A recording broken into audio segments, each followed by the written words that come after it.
Buenas tardes a todos. Voy a hacer como hizo ayer, vamos a apartar esto, mi compañero Marcos, y os voy a pedir que en el chat pongáis un más si se oye bien y un menos si se oye bien. Muchas gracias. Bueno, pues aquí llegamos al último de las clases gratuitas, de los cursos gratuitos que hemos dado en DataHack desde que empezó el coronavirus. Daros las gracias a todos, dar las gracias también a los profesores. Hoy hemos guardado una sesión especial que yo creo que os va a gustar mucho. Yo voy a hablar poquito y antes de eso, antes de empezar, vamos con el tip del día, ¿no?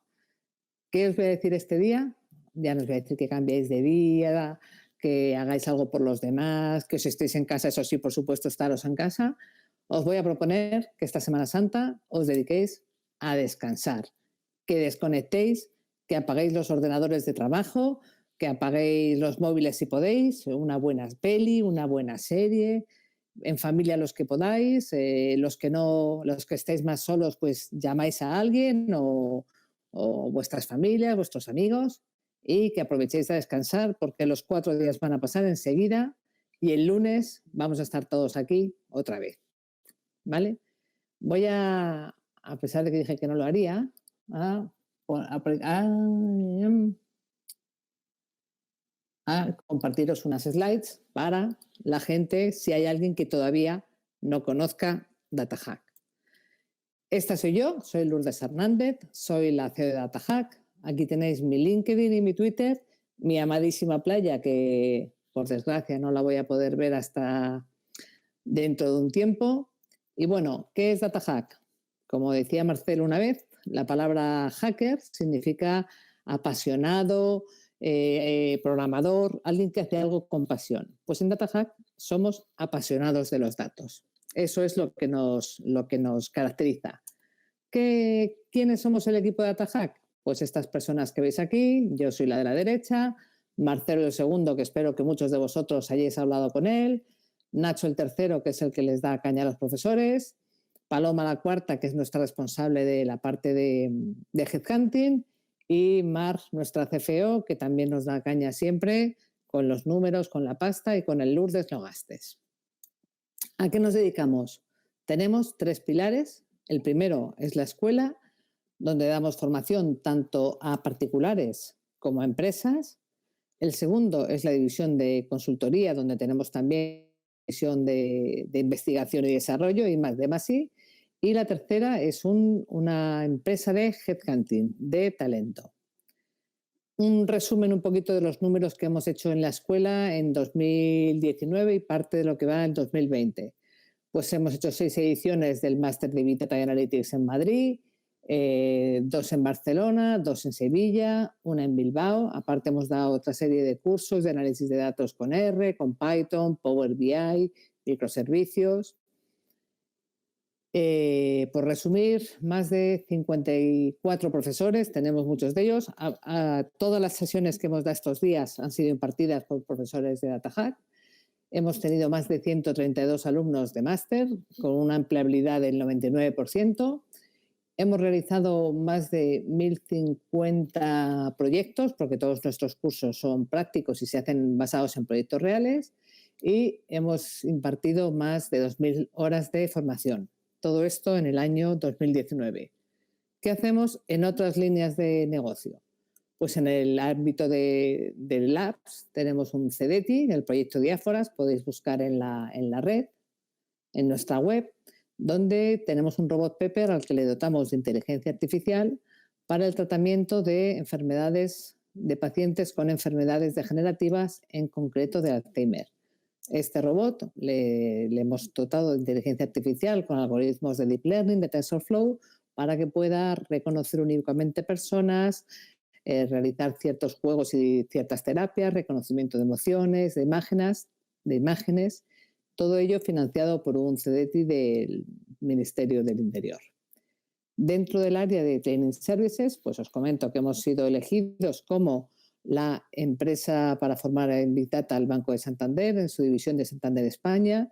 Hemos dado cursos también para Fundación 11, para Inserta, para Mango, para Europastry, para el Ayuntamiento de Barcelona, para muchas empresas. Y tenemos también proyectos de consultoría pues, con la Cruz Roja y también con el Banco de Santander. Si queréis formaros con nosotros, ¿qué tenéis que hacer? Aparte de venir a estas sesiones. Próximos cursos que tenemos en el cortísimo plazo.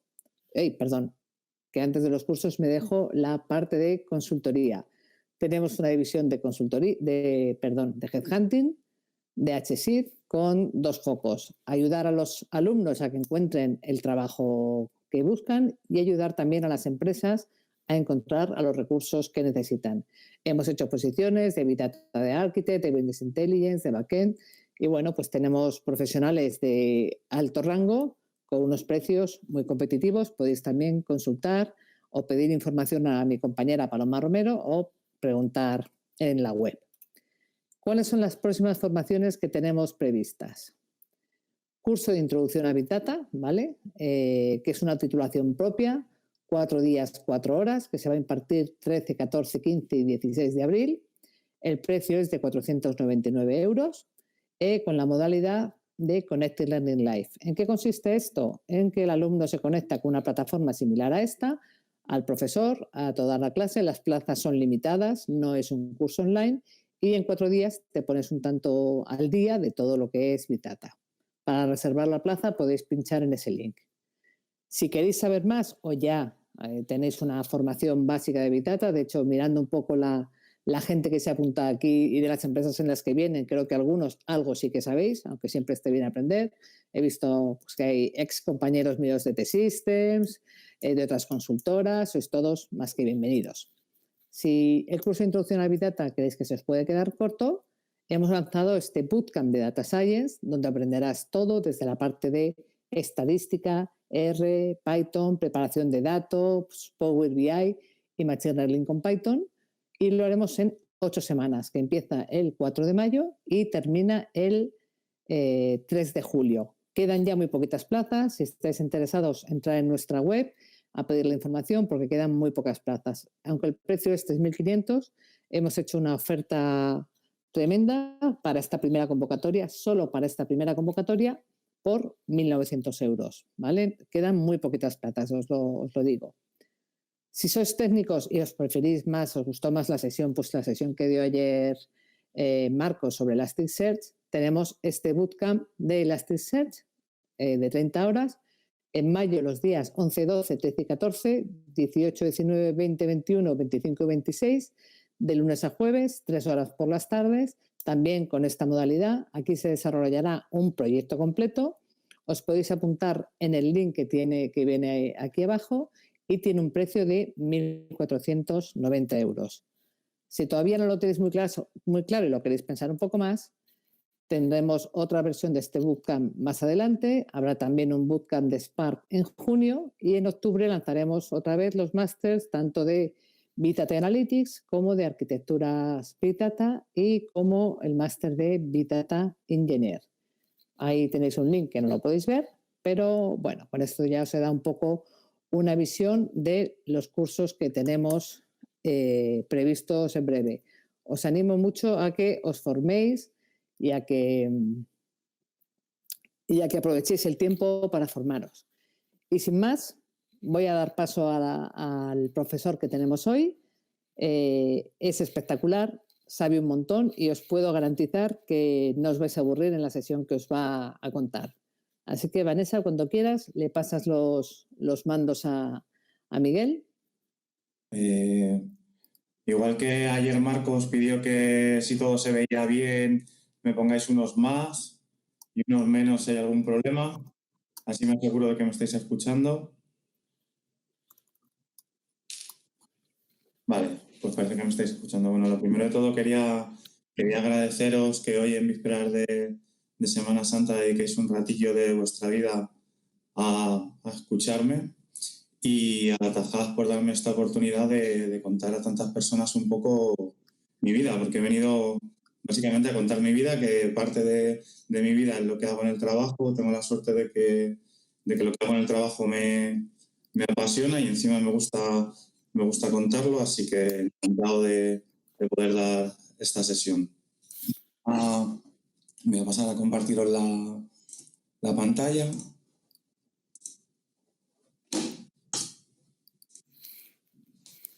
Vale, ya deberíais ver la presentación. Si la veis, por favor, ponerme unos más.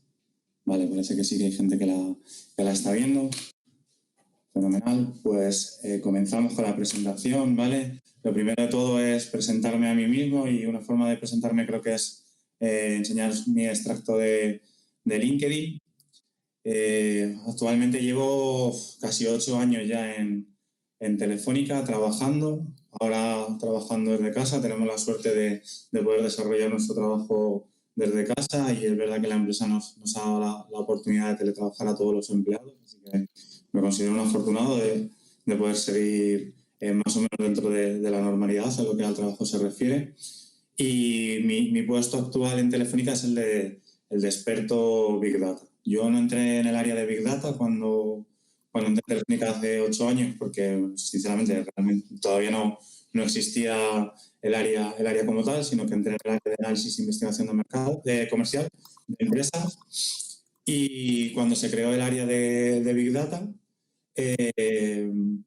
como habíamos dado cierto interés por este tipo de temas, pues el que ahora es mi jefe me dio la oportunidad de pasar a formar parte de su equipo en el año 2015, y empezamos prácticamente pues desde cero.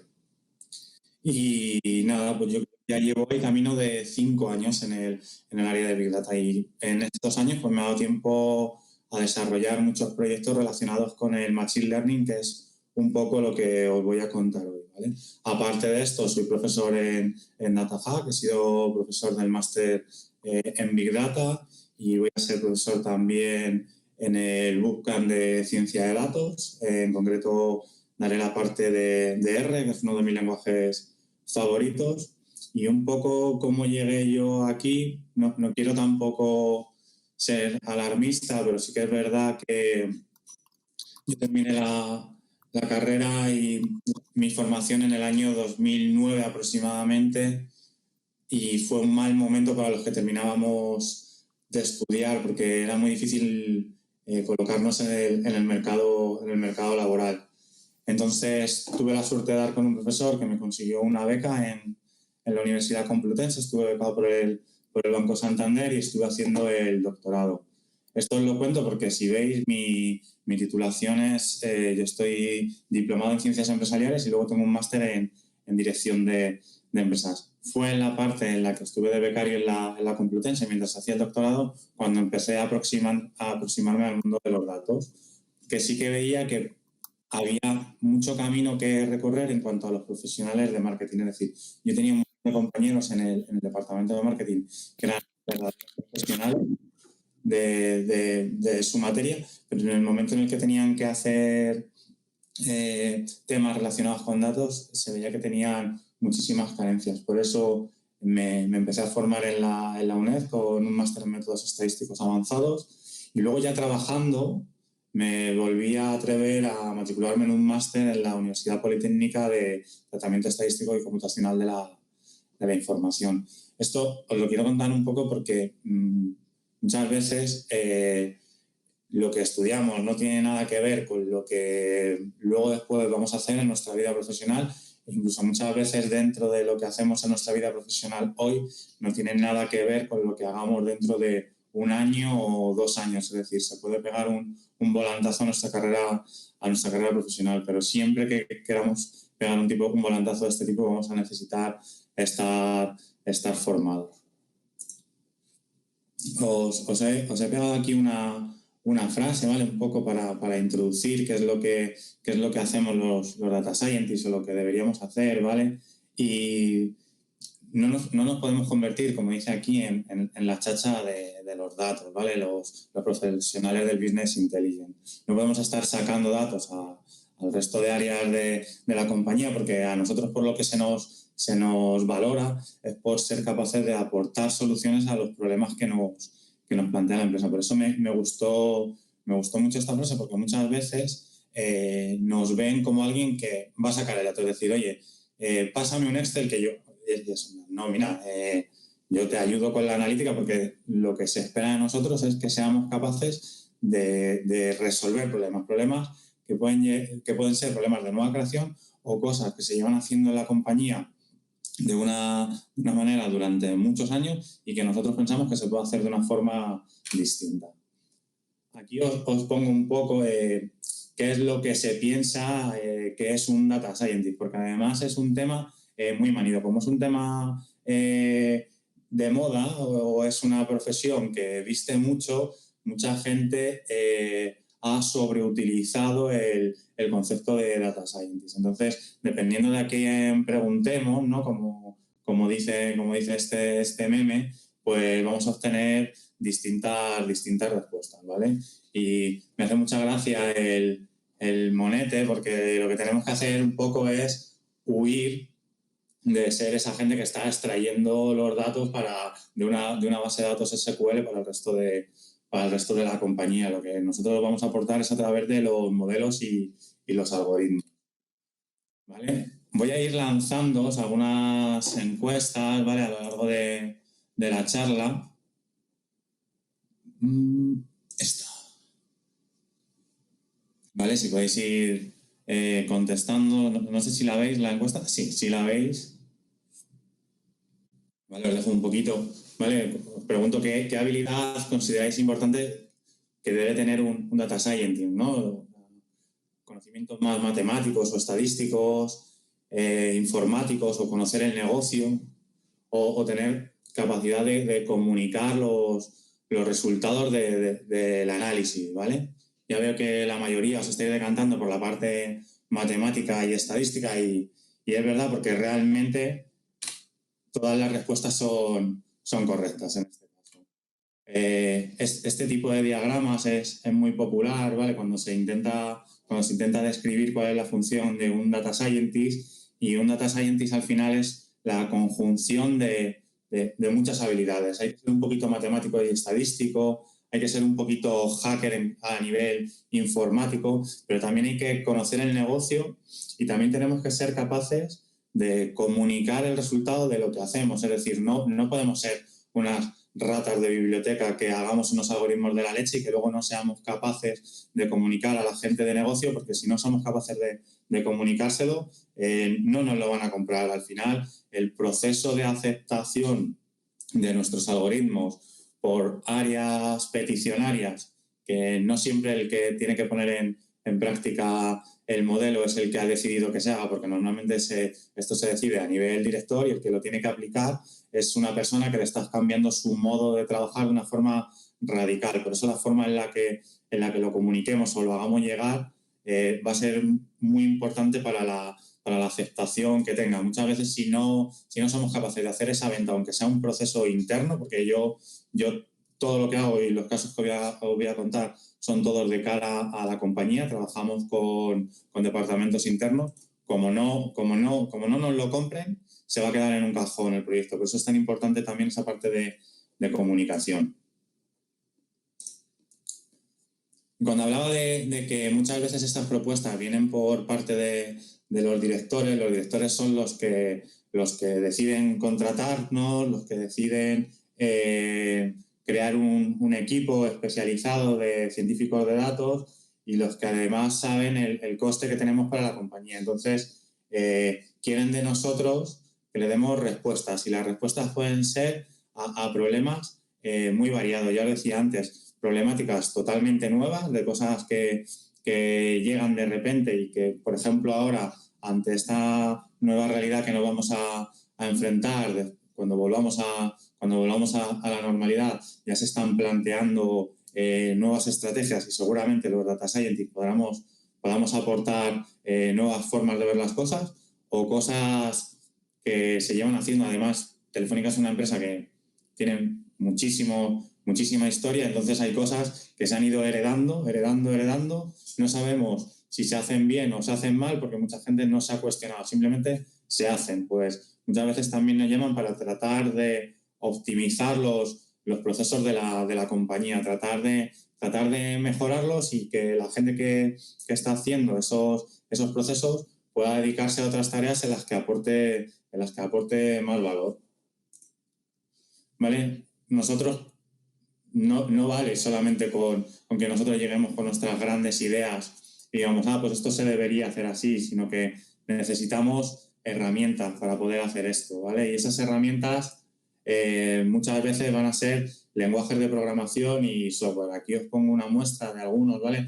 Aquí tendríamos en la parte izquierda, sería más un perfil de ingeniero de datos, y la parte de la derecha sería más un científico de datos, y esto es una muestra pequeña de cuáles serían las herramientas que podrían utilizar, porque de verdad la cantidad de lenguajes y de programas y de herramientas que están intentando hacerse un hueco en el mercado de la analítica de datos a medida que las empresas se van convirtiendo cada vez más en compañías data-driven es abrumador. Hay veces que te dicen, oye, ¿conoces esto? Y es en plan, es que no lo he oído en mi vida.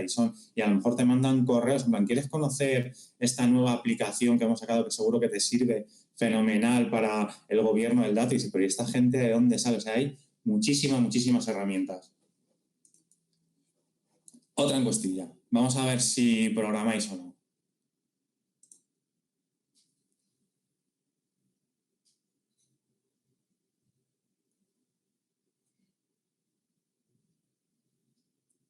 Bueno, se ha ido nivelando, pero parece ser que la mayoría...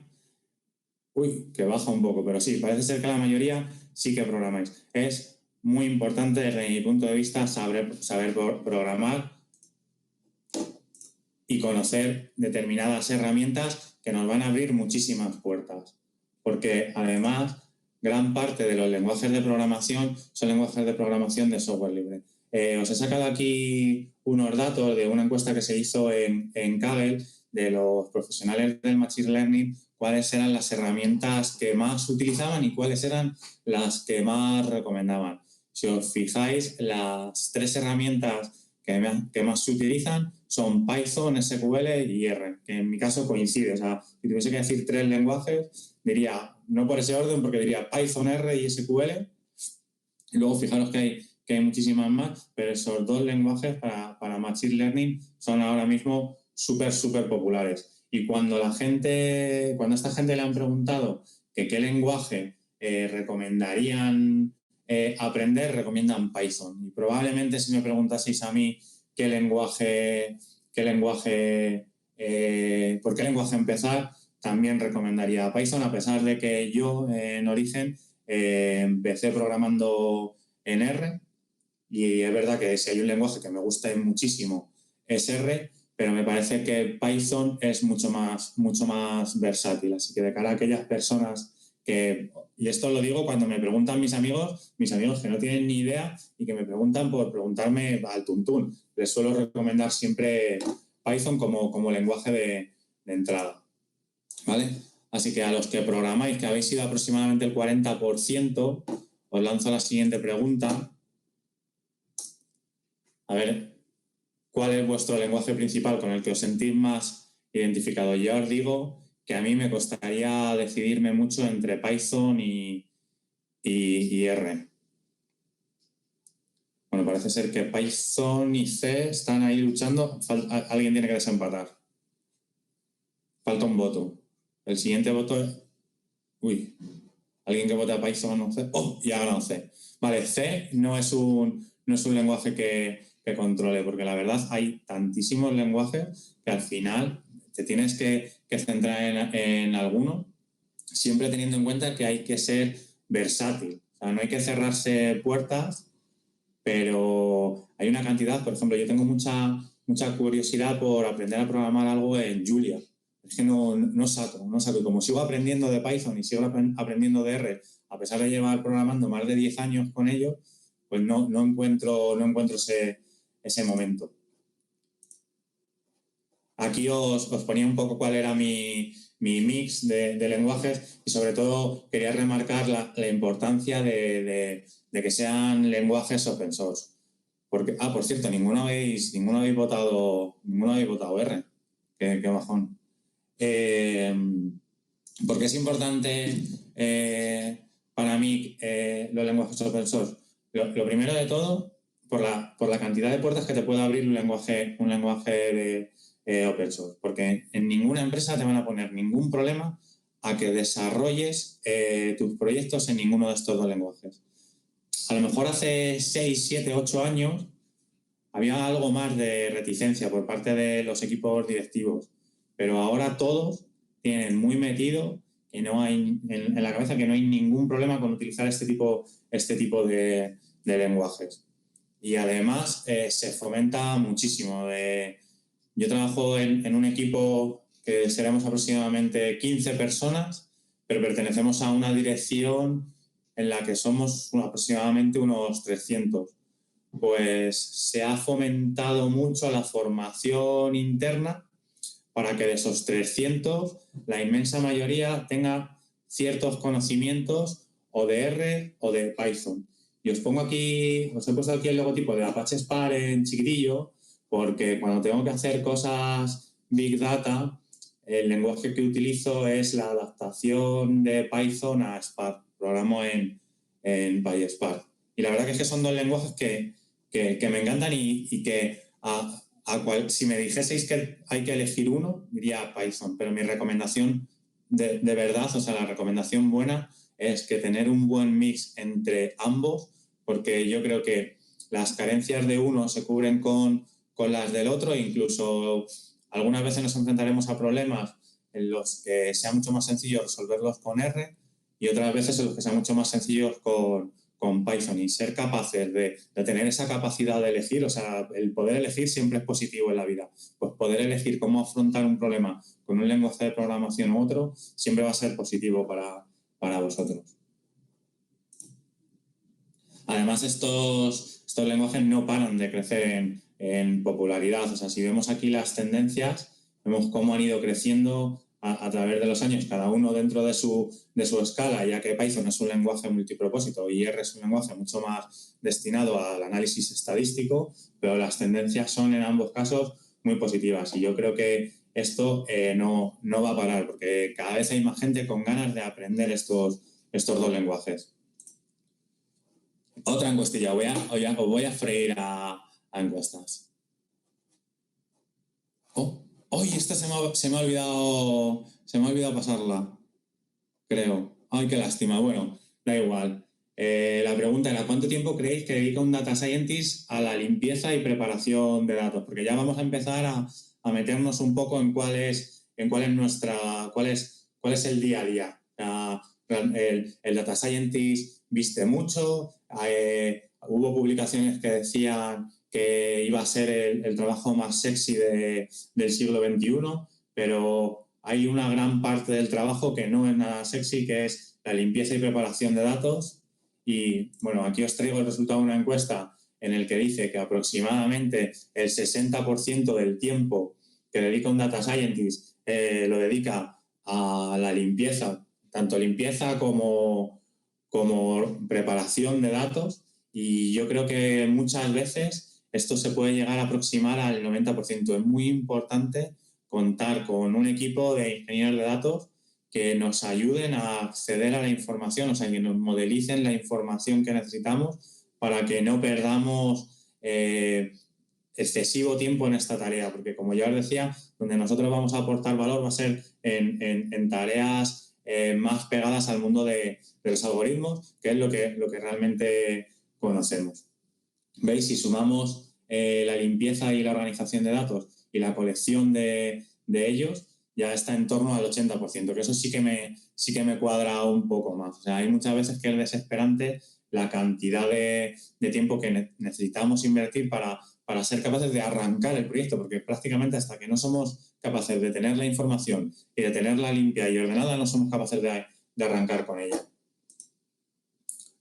Y ahora sí, o sea, os he contado que hay una parte un poco menos sexy en la que vamos a tener que preparar, pero ahora sí que vamos a empezar a ver casos reales en los que hemos podido aportar algo a la compañía gracias a eso, a lo que sabemos.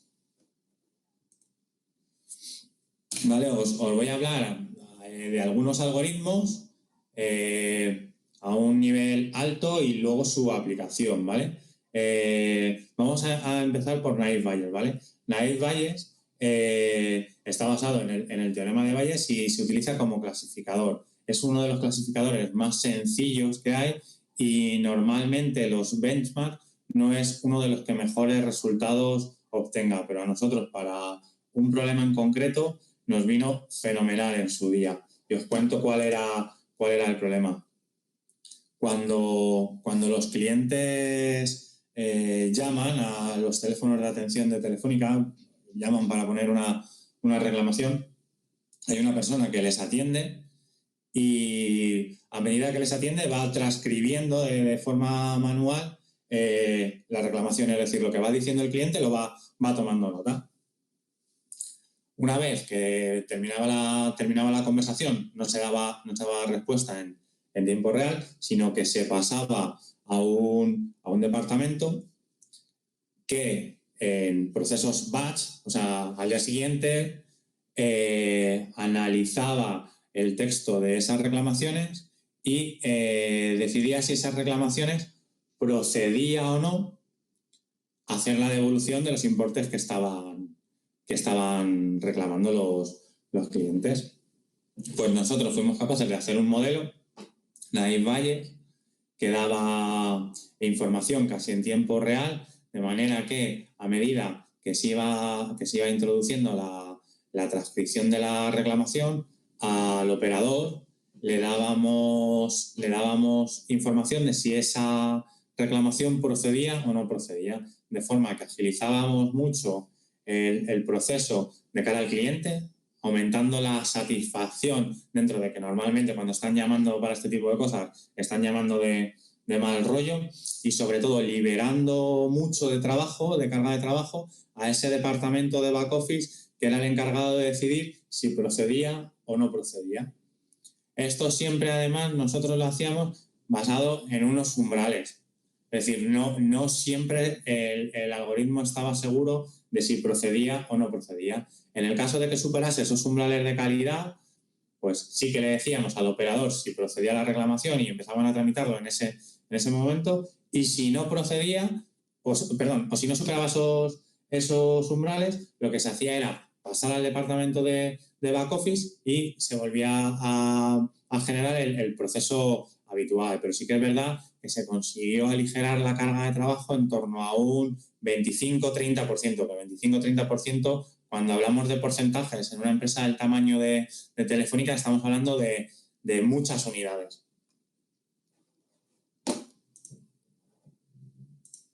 Si hay alguna pregunta, porque vamos a ir cambiando mucho de temas, si hay alguna pregunta, yo estoy aquí con el chat que lo estoy viendo, si hay alguna pregunta yo la leo y la vamos viendo, porque si no luego volver a lo mejor nos cuesta un poco más.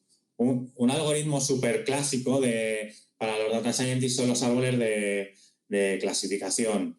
Además, yo me acuerdo que fue casi de los primeros algoritmos, porque un profesor de la Complu me dijo, mira, tengo que resolver esta investigación y hay que hacer aquí árboles a saco, y fue con uno de los primeros algoritmos con los que tuve contacto. Al final lo que pretenden estos algoritmos es, dada una población y dada una variable objetivo, ir haciendo cortes en base a las variables que hemos sido capaces de recopilar, en la que se pretende ir separando pequeños grupitos en los que unos son más propensos a los unos o los ceros en esa variable objetivo que es la problemática que tenemos que resolver. Casos reales. Pues es que además el problema clásico de las empresas de telecomunicaciones es el problema de churn.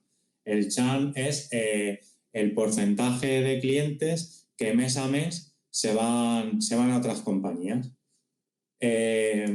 ¿Por qué son buenos estos algoritmos? Aunque no sean los que mejor rendimiento a nivel estadístico obtengan ahora mismo, porque son súper fáciles y súper sencillos de entender. O sea, cualquier persona con un mínimo de conocimiento numérico es capaz de entender cómo funciona un árbol. Entonces, cuando nosotros pasamos a los departamentos que tienen que accionar las campañas o las acciones en base a las reglas, esas reglas son tan interpretables como decir, pues mira, tienes un problema con la gente que tiene una antigüedad de más de 10 años, que habla menos de 100 minutos y que consume menos de 500 gigas.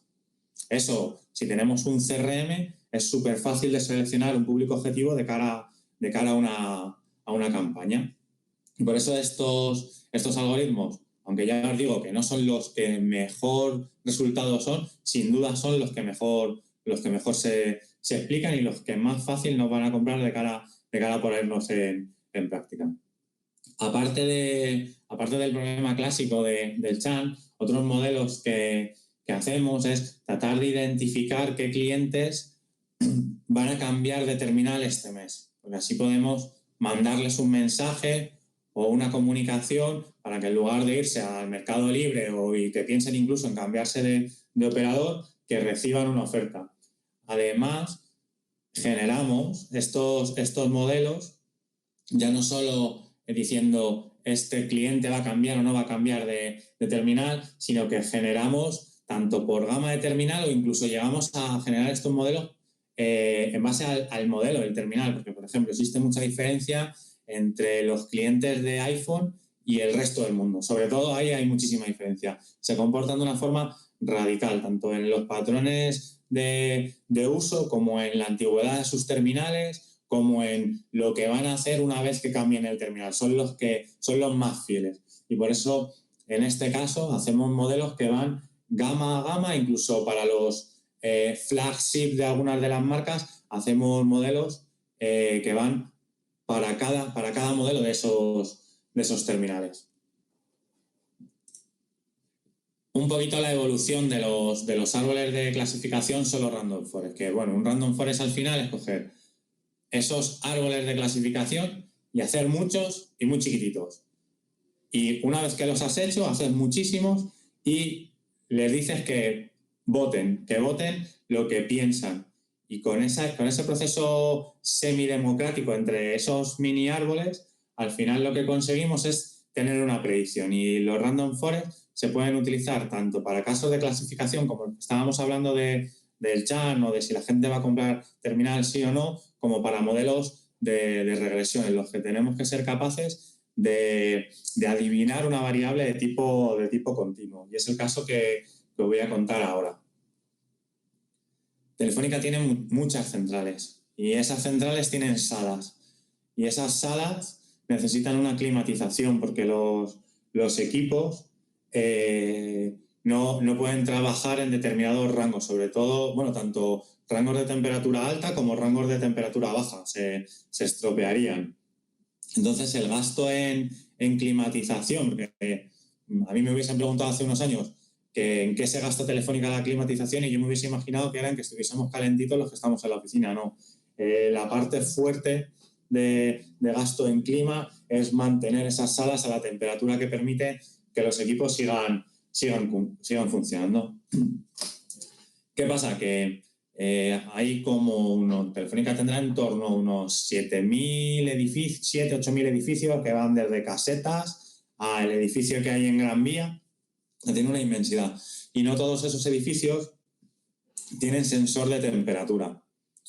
Entonces, más aproximadamente tenían un sensor de temperatura unos 700.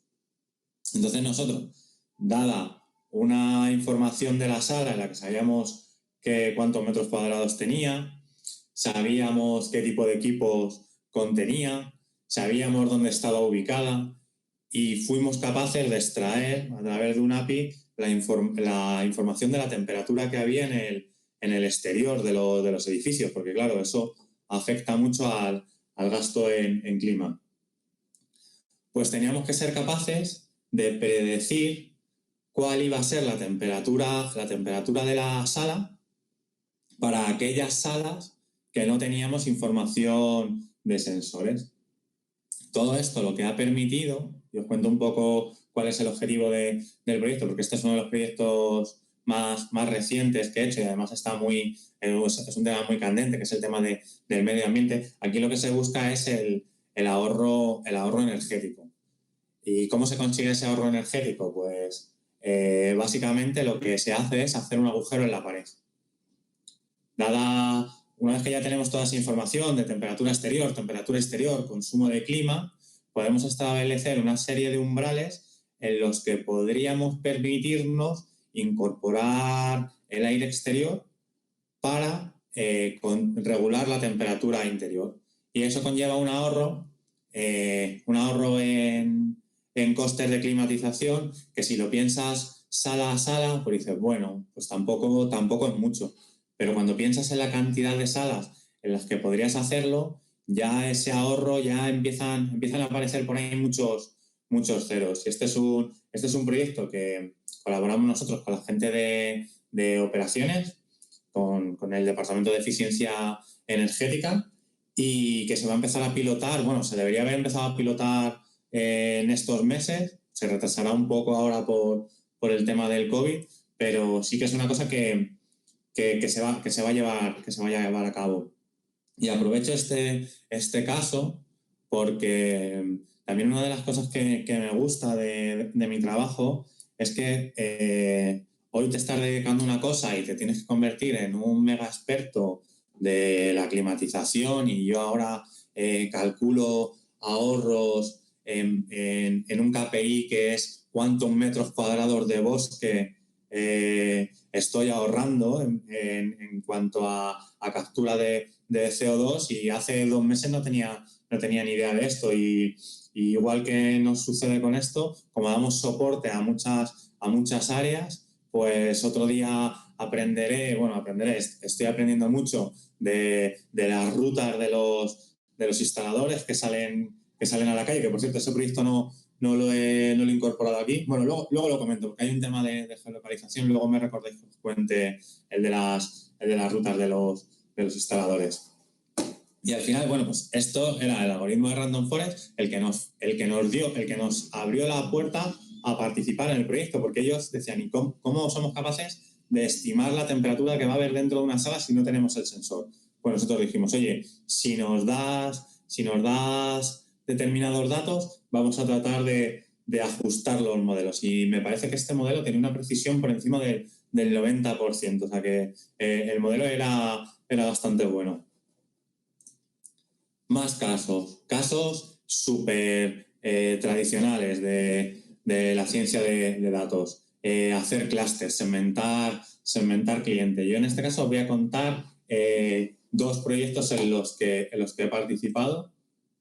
Que hicimos una clusterización difusa de clientes. Este ya fue hace tiempo y coincidió en la época en la que yo estaba estudiando el máster, y tenía una asignatura en la que nos explicaban los algoritmos difusos, y uno de ellos era el fuzzy clustering, que, bueno, a diferencia de lo que hace un clúster tradicional, en lugar de asignar a cada cliente a un clúster, lo que nos dice es qué grado de pertenencia tiene un individuo a cada uno de los clústeres. ¿Cómo se explica esto de una forma más o menos sencilla?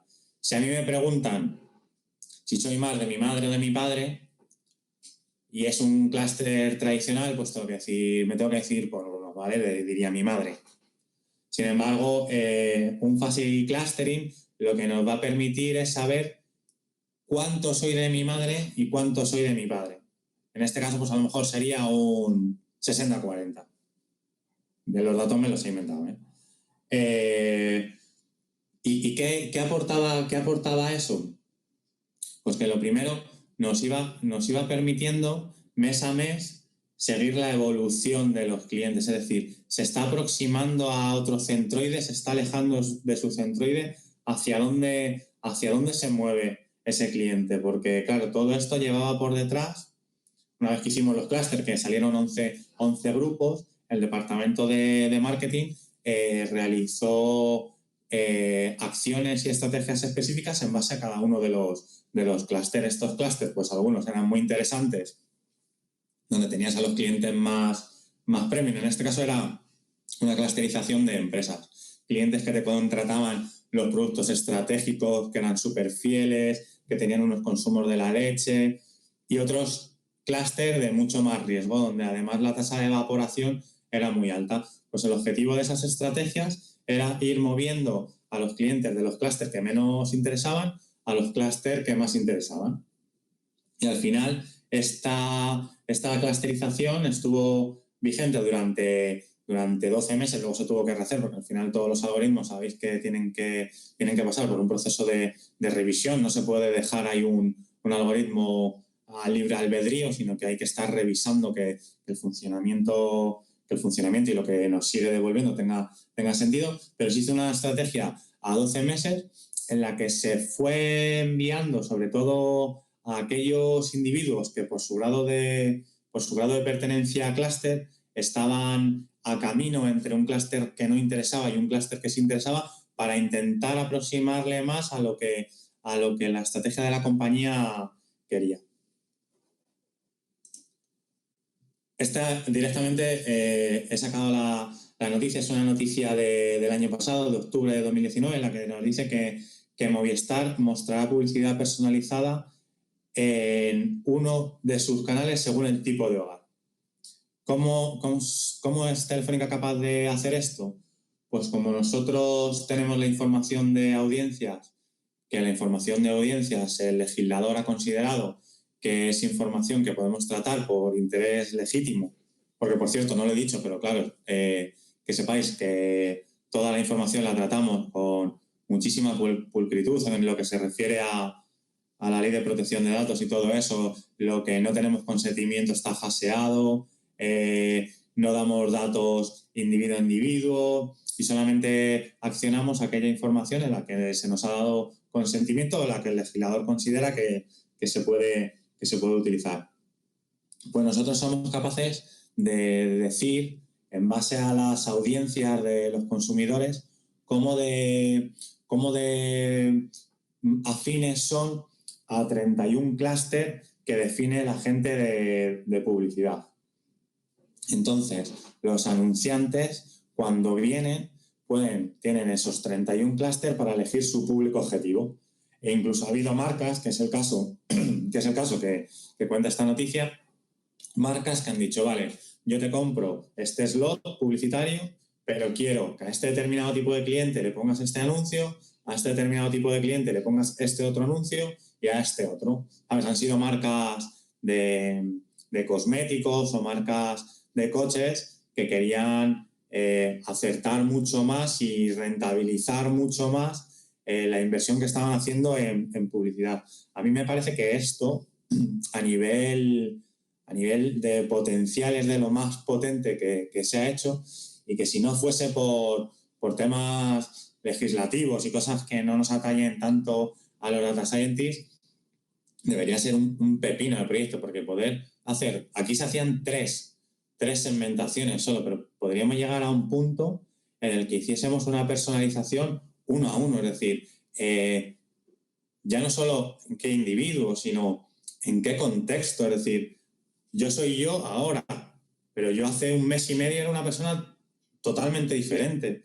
Pues dependiendo de ese contexto, podría estar recibiendo una información, podría estar viendo un anuncio u otro, que bueno, que eso al final es un poco lo que hace la publicidad online, ¿no? La publicidad online tiene información muy fresca de nosotros, pero llevar esto al mundo de la televisión sería la leche. De momento estamos empezando a dar pequeños pasos, y esta noticia se hizo mucho seguimiento porque además todo lo que hace Telefónica se le pone muchísimo la lupa encima. Yo no sé, la gente no tiene ningún problema a la hora de cederle su dato de geolocalización a Google, su dato de geolocalización con una precisión de 15 centímetros, y sin embargo, cuando Telefónica, Vodafone y Orange dicen que van a compartir la información de geolocalización de forma agregada con el ministerio, se monta la de Dios. Por eso yo creo que aquí se va despacito, pero en este tipo de clusterización y segmentación, que al final el objetivo es llevarla a individuos. O sea, nosotros siempre defendemos que tenemos capacidad para personalizar uno a uno. Lo que pasa es que hay luego otros determinantes legislativos o incluso de capacidad, porque los descos de televisión tienen también una capacidad limitada que nos obligan a generar microsegmentos. Más casos, series temporales. ¿Vale? En este caso, bueno, no estoy hablando de muchas herramientas en concreto, porque al final el objetivo era contaros un poco cuál era el problema y cuál era cuál era la solución. En este caso sí os cuento un poco cuál es la herramienta, ¿vale? Que es una librería que liberó Facebook para el análisis de series temporales. Yo realmente en el análisis de series temporales soy bastante malo, porque creo que un profesional que se dedique al análisis de series temporales, como mucho se va a poder dedicar al análisis de series temporales, porque es una materia tan compleja, o a mí me lo parece tan difícil el hacer previsiones con series temporales, que tiene que ser gente que sepa muchísimo, muchísimo. Y siempre he tenido mucho miedo a que me mandasen un proyecto en el que tuviésemos que hacer ese tipo de análisis. Pues con este paquete de Facebook se simplifica muchísimo esa parte de conocimiento de que tiene que tener una persona que se dedique al análisis de series temporales, y eso nos permitió llevar a cabo un proyecto en el que éramos capaces de hacer una predicción de la demanda de determinados terminales en las distintas tiendas. ¿Y qué conseguíamos con esto? Pues claro, aquí el problema está claro. Tener un stock de terminales tiene un coste, y no ser capaz de dar salida a un terminal en una determinada tienda es un problema tanto para ti como para la persona que está en la tienda, que es lo que quiere vender. Y si viene gente y le pregunta por el iPhone el último y no tiene, pues no lo vende, porque la gente se va a ir a otra tienda. O sea, también le estás un poco perjudicando. O sea, esto tenía un objetivo tanto de mejorar los procesos de la compañía, como también de echar un cable a los propietarios de las tiendas a vender más y mejor, y que no se quedasen sin stock, o que no tuviesen un almacén lleno de terminales que realmente no venden.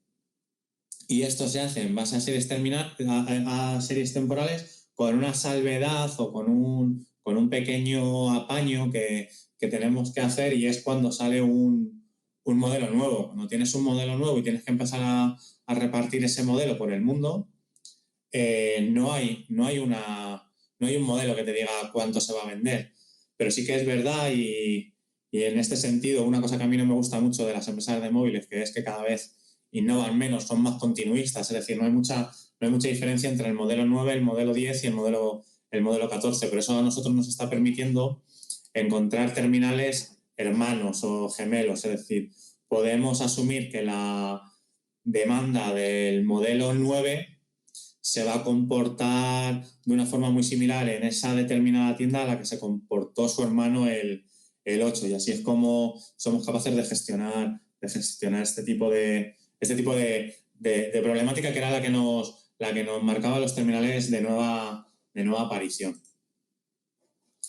Más algoritmos. Algoritmos de redes sociales. Redes sociales no entendidas como Instagram y Facebook, que son redes sociales, pero redes sociales entendidas como análisis de grafos. Este ejemplo igual fue de estos que te llaman y te dicen, oye, que tenemos este problema, que cómo lo harías, pero sin ningún tipo de guía. Os voy a soltar una pregunta.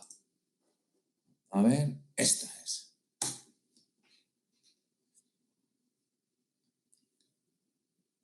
Y os hago esta pregunta porque es el algoritmo que utilizamos.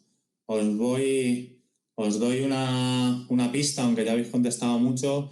Se publicó en el año 98. O sea, que eso ya descarta algunas. Vale, pues sí, estáis en...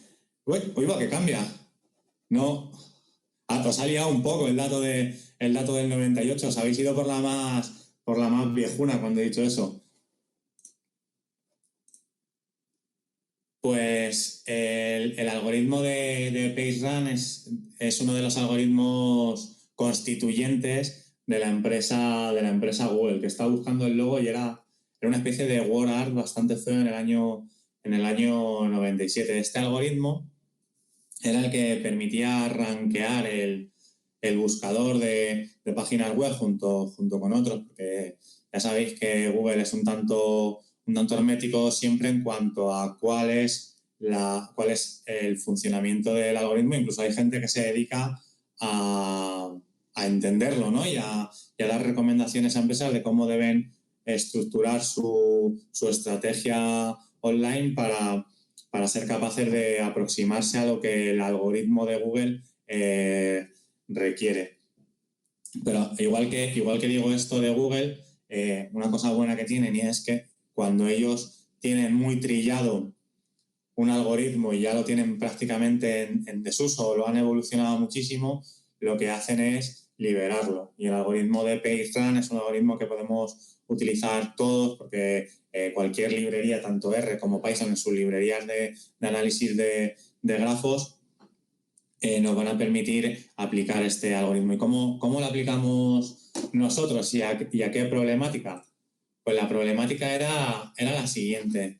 Nos dijeron que era un momento en el que Telefónica iba a vender parte de una de sus filiales, que es Telxius, que es una de las propietarias de la red, tanto de antenas como de parte de la red de fibra.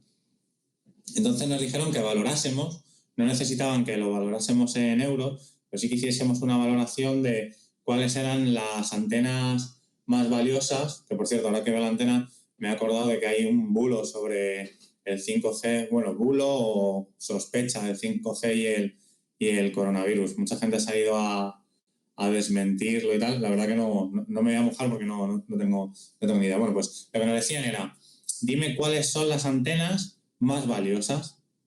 Y nosotros decíamos, ¿pero en base a qué criterio? No, tú dime cuál es la más valiosa, pero ¿tienes algún tipo de...? No, es que no se nos ocurre cómo hacerlo, a ver si tú nos puedes echar. Que normalmente ya cuando recurren a ti, porque normalmente los equipos tratan de resolver sus problemas de forma interna. Cuando recurren a nosotros es porque no han encontrado la forma o las herramientas para hacerlo. Entonces lo que se nos ocurrió en este caso, porque veníamos también de otro proyecto de grafos, era generar una red social de antenas.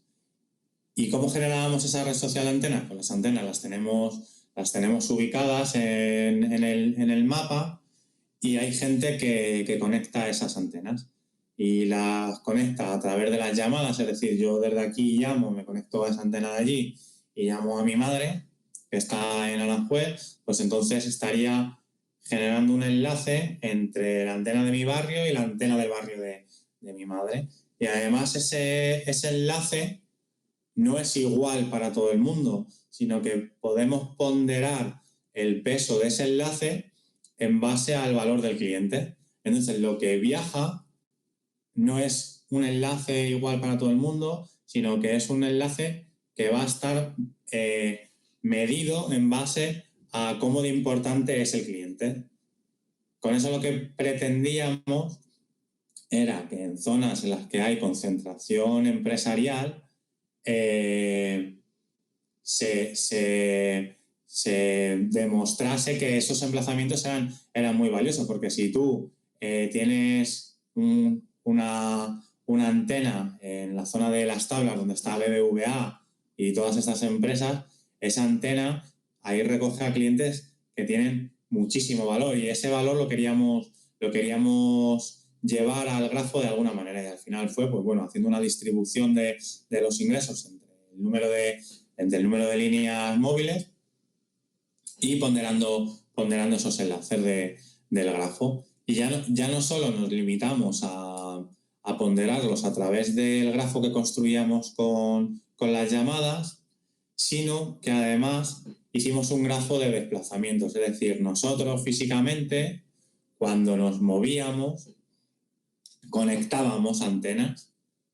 Es decir, pues esta persona con este valor, todo esto, claro, anonimizado, os lo digo otra vez, para no generar ninguna duda.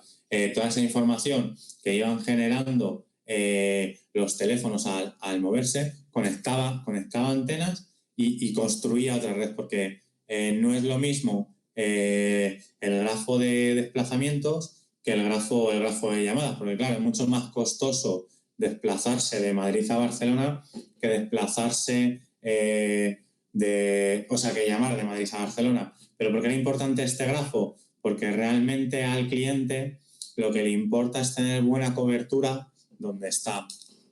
si yo llamo y la otra persona no tiene buena cobertura, no es una cosa que yo vaya a achacar a la compañía. Para mí lo importante es que yo esté donde esté, tenga una buena cobertura. Por eso esos enlaces, esos emplazamientos en los que estaban los clientes de más valor, queríamos relacionarlo con dónde estaban.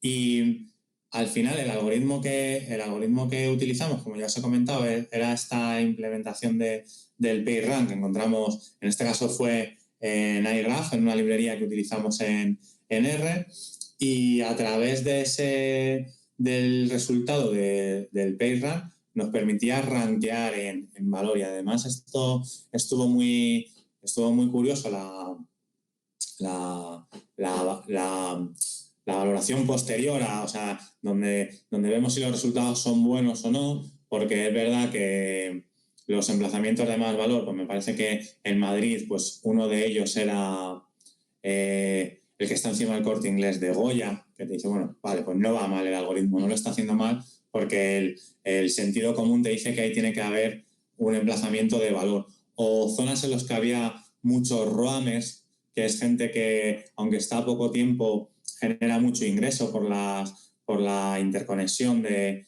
sus teléfonos de otras compañías, también salían como algoritmos de mucho valor. Algoritmos, emplazamientos de mucho valor. Y uno de los que salía como menos valioso era, me parece que era el aeropuerto de Castellón. Era uno de estos aeropuertos que se construyeron en la época precrisis y luego no llegó a tener nunca ningún tipo de actividad. Es decir, nadie se conectaba allí porque nadie se acercaba a ese aeropuerto. Y eso nos ayudó mucho a valorar la bondad del modelo que habíamos hecho. Y esto luego se utilizó para decidir qué parte o qué emplazamientos eran estratégicos o qué emplazamientos eran no desechables, pero sí que en un supuesto de venta de la compañía se podría prescindir de ellos. Y además, bueno, también sabéis que entre operadores, para minimizar un poco el gasto la inversión en red, tanto de fibra como en red móvil, muchas veces se comparte, es decir, tanto la instalación de fibra es compartida, a Telefónica además le obligan a compartir con otros operadores, pero en cuanto a red móvil, muchas veces son las empresas las que se ponen de acuerdo y dicen si comparten un emplazamiento o no.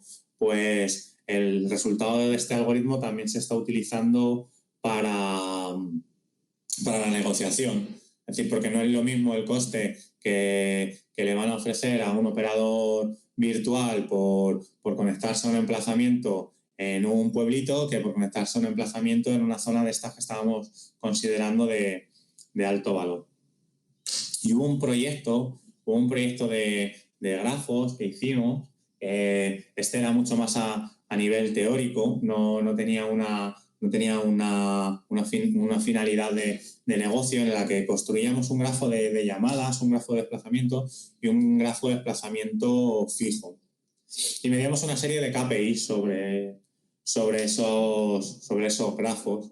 Y hubo uno que tuvo mucho éxito, era muy gracioso de contar, que era el efecto, yo lo llamaba el efecto abuela. Y era que medíamos la reciprocidad de los enlaces, es decir, cuando un enlace viajaba del punto A al punto B, es recíproco siempre que luego ese enlace se devuelva del punto B al punto A. Pues en el grafo de desplazamientos, la reciprocidad, es decir, la gente que viaja de A a B, normalmente luego vuelve a viajar de B a A en un 98% o un 95%. En el grafo de llamadas móviles, esa reciprocidad era del 80% aproximadamente. Es decir, pues si yo llamo a un amigo y él está allí, pues ese amigo otras veces me llamará a mí. Al final como que se va generando esa reciprocidad. Pero sin embargo, en el caso del fijo, bajaba, me parece que como un 65%. Es decir, no todas las llamadas que se emitían desde la red fija encontraban esa vuelta. Y yo le llamaba el efecto abuela porque a mí mi abuela es la única persona que me sigue llamando al fijo. Ahora ya porque ni siquiera lo tengo instalado en casa. Y no es recíproco, no porque no le devuelva la llamada a mi abuela, que alguna vez puede pasar que no se la devuelva, sino porque si yo veo que me ha llamado mi abuela, cojo el móvil y se lo devuelvo a través del móvil la llamada. Por eso lo llamamos así al efecto. No había reciprocidad en esa red. Vale, la parte de mapas, que no es un algoritmo en sí, pero sí que me parece que es muy importante, porque cuando estábamos hablando de las habilidades que debe tener un data scientist, una de ellas es la comunicación. Y si hay algo que nos ayuda a comunicar son los mapas. Y si hay algo que le gusta ver a la gente, o la sensación que yo tengo, es mapitas de colores. A la gente le encanta. Entonces, todas las librerías que nos permiten hacer este tipo de mapas van a ser de gran ayuda, sobre todo, no para la parte analítica, porque la parte analítica, hacer un mapa no nos va a ayudar. Ay, perdón, que tengo una preguntita en el chat. Muchas gracias, Eduardo. Los mapas nos ayudan a vender. Al final es un resumen del modelo. Ahora con el tema del coronavirus y eso se están haciendo muchísimo, pero de verdad que es una de las grandes herramientas. Siempre que podamos, tenemos que llevar debajo del brazo un mapa. Hay veces que no se puede geolocalizar la información, pero aunque sea un mapa a nivel provincial, si se pueden ver diferencias, porque es verdad que hay muchísimas diferencias en España a nivel territorial, y en el negocio de las telecomunicaciones, por ejemplo, es brutal la diferencia que hay entre el norte y el sur, o entre el levante y el centro. Entonces, siempre que te puedas apoyar en un mapa, vas a tener una tasa de éxito mayor a si no lo llevaras. Y este proyecto, además, lo he metido aquí porque no sería capaz de meterlo en ningún otro algoritmo de Machine Learning, porque es un proyecto que es un algoritmo que desarrollamos ad hoc. Es decir, teníamos una problemática y fue otra vez el proceso habitual. Oye, que tengo este problema, ¿tú cómo lo harías?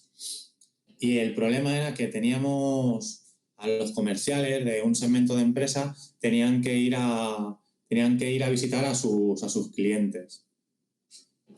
Y es verdad que España tiene una configuración muy particular y hay muy poca densidad de población. Entonces, en determinadas áreas, Madrid no es un problema, porque en Madrid las comunicaciones son muy buenas y al final, si no es en hora pico de atascos, en 25 o 30 minutos te plantas en cualquier parte de la comunidad. Pero provincias como Burgos o Soria, Burgos es una de las provincias que a nivel geográfico más problemas da por la dispersión, y además porque tiene dos núcleos poblacionales muy potentes, que son Aranda y Burgos, porque dice, bueno, Palencia, Soria, hay mucha dispersión, pero hay mucha concentración en la capital. Sin embargo, Burgos, está la realidad de Burgos capital y la realidad de Aranda. Y aquí lo que nos pasaba es que a lo mejor teníamos un cliente teníamos un comercial que tenía clientes tanto en Burgos como en Aranda. Entonces, se podría pasar el día entero viajando de un sitio a otro. ¿Cómo resolvimos esta problemática? Pues al final se nos ocurrió decir, oye, mira, pues vamos a considerar que los comerciales son como chavales que tienen cromos, y los cromos son los propios clientes. Vamos a hacer una simulación de que todos estos comerciales o chavales salen con sus cromos al patio, o se juntan un domingo en la plaza y empiezan a intercambiar aquellos clientes que no les interesan, que en este caso serían los que están en rojo, los que están fuera de ese área, de ese área que establecimos como área de influencia. Entonces, el objetivo de este comercial es quitarse clientes rojos, es decir, preguntarle a otro comercial si le interesaría, pues probablemente, esto creo que es, no sé lo que es, no me voy a atrever porque no conozco mucho Extremadura, ¿vale? El comercial que estaba aquí con el comercial de Badajoz se pondrían a hablar, intentarían, todo esto simulado con código, claro, intentarían intercambiar estos clientes que están en Badajoz por estos clientes verdes que son los que debes ceder. Es decir, oye, mira, a mí no me interesa ir hasta allí, tú tienes algún cliente que te pille cerca, que te pille lejos a ti, pero que me pille cerca a mí.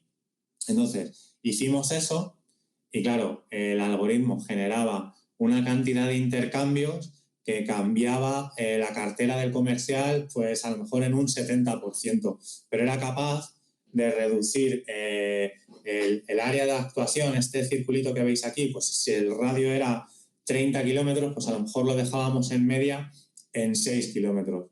Pero claro, cuando presentamos el algoritmo nos dijeron que dónde íbamos, que no podemos a un comercial que tiene sus objetivos, que tiene sus clientes, que tiene su vida montada en base a esa cartera, que no podemos decirle que de un día para otro cambie el 70%, el 90% en algunos casos de su clientela, porque además los centros de masa del comercial se iban recalculando y había casos en los que los cambios eran radicales. Entonces, hubo una segunda fase de desarrollo del algoritmo de la mano del negocio, porque es muy importante que siempre estemos de la mano del área peticionaria, porque es que si no, no nos lo van a comprar.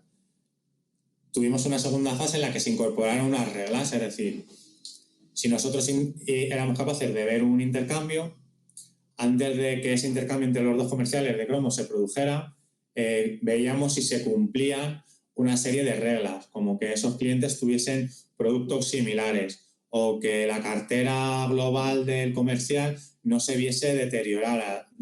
Es decir, que si tiene una cartera, imaginaros, no lo sé, de 100.000 euros mensuales, que no pase al mes siguiente a tener una cartera de 10.000 euros mensuales o que no pase a tener una cartera de 1 millón. Entonces, esas reglas se metieron dentro del algoritmo y el algoritmo iba comprobando si se cumplían o no y desechaba o no desechaba esos intercambios.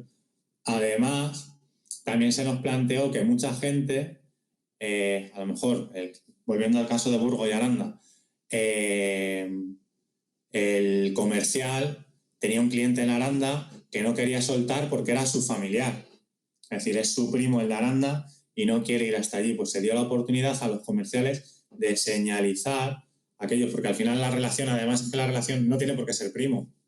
Nos decían que muchas veces la relación entre comercial y cliente ya es una relación de amistad más que una relación de tipo comercial. Entonces ellos podían señalar, me parece que aquí se ve además estos que están en gris, eran aquellos que eran inamovibles, es decir, no puedes. Si esto nosotros lo hubiésemos presentado en un Excel, porque al final el documento de trabajo era un Excel, el que te decía, este cliente cambia de este comercial a este otro comercial. Si no nos hubiésemos currado esta visualización, pues probablemente nos hubiese costado mucho más vender el proyecto. Y este es un proyecto que se inició hace aproximadamente 3 años y que sigue vivo. Y además es un ejemplo claro de proyecto de innovación, ¿no? Nosotros estamos en un área que se considera que somos un área innovadora y fuimos los encargados de desarrollar el algoritmo para posteriormente cederle, que muchas veces ceder un proyecto es algo traumático porque le tienes mucho cariño, sobre todo cuando tiene tanto éxito y la gente lo adopta, se lo tienes que ceder a otro área para que él lo vaya ejecutando. Es decir, el data scientist muchas veces tiene que coger el proyecto en una fase muy embrionaria, desarrollarlo y casi en la versión 1 antes del lanzamiento o en el lanzamiento oficial o en la fase de pilotado ya lo va a abandonar, porque al final nuestra tarea es coger otra cosa de nuevo, formar a la gente que va a explotar el algoritmo y empezar otra vez de cero. Que a mí esto me recuerda un poco a la gente que cría a los que luego van a ser perros guía. Yo se lo digo a mis jefes, en plan, joder, es que me da una pena soltarlo, ¿sabes? Esta gente que coge el perrito y lo tiene los 6, 7, 8 primeros meses y luego, si el perro cumple una serie de condiciones, se lo ceden a la 11. Pues a mí me pasa lo mismo con el proyecto, que cuando lo tengo que soltar me da una pena y este proyecto fue uno de esos casos. Pero bueno, sigue vigente. Vale, más cosas que podemos hacer. Tampoco es propio un algoritmo, pero muchas veces, como ya hemos estado hablando antes, hay una parte muy importante de colecta de información. Me parece que la tasaban aproximadamente lo que es la colecta en un 20%, sin tener en cuenta luego la limpieza, el entendimiento de los datos. Y muchas veces la información que necesitamos no está dentro de la compañía, no está en el modelo de base de datos que tenemos. Y una opción digo, porque no siempre las soluciones es scrapear, ¿vale?